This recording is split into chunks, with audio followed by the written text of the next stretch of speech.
Today on the show, it's the first episode of a new series I'm doing called X-Men Guide, and in today's episode, I'm going to be talking about the training squads.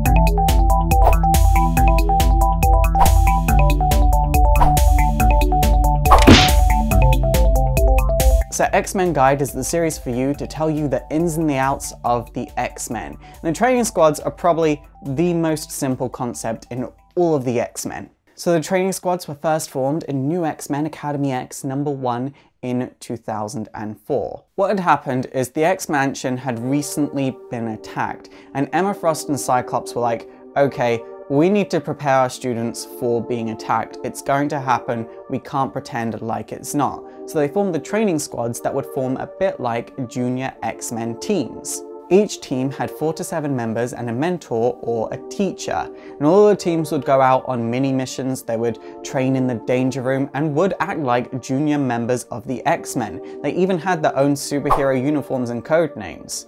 The teams did cross each other's paths and butt heads very frequently. The two teams that butted heads the most were the Hellions and the New Mutants, which was kind of the whole premise of the initial run of the New X-Men. It is worth saying that this concept never met its full potential, because there were a lot of students and a lot of teams, and enough students to fill out all of these teams, but we only know the members of like 4 teams. The rest of the students were just kind of about and you just assumed they were in one of the other teams. I think Storm Squad, we only knew one member of that, and that was Gentle.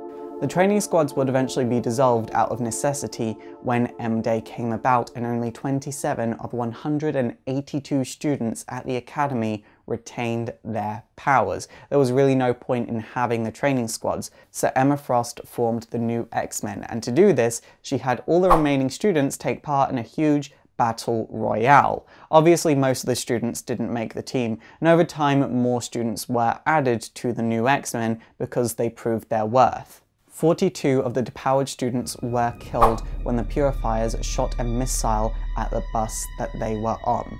I mean, these students are now dead, like dead. We haven't seen them again for the most part. They're not comic book dead, they are dead.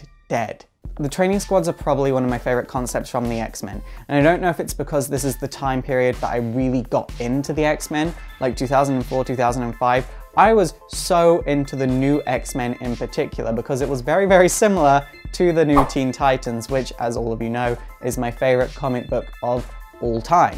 A lot of people that didn't read the New X-Men just don't know these amazing characters. But if you want to find out about these characters, I put links to mycomicshop.com down below to this run on the New X-Men, because honestly, it's so worth a read. It's super effective! Okay guys, that is it for today. So what do you think of the training squads? Please let me know in the comments down below. And also don't forget to thumbs up and subscribe if you want to see more history videos. And also don't forget to like me on Facebook, follow me on Twitter, support the show by checking out my Patreon so I can make bigger and better and more history videos. And also don't forget to subscribe to my gaming channel. My name is Faust, this has been Exploring Comics, and it is super effective.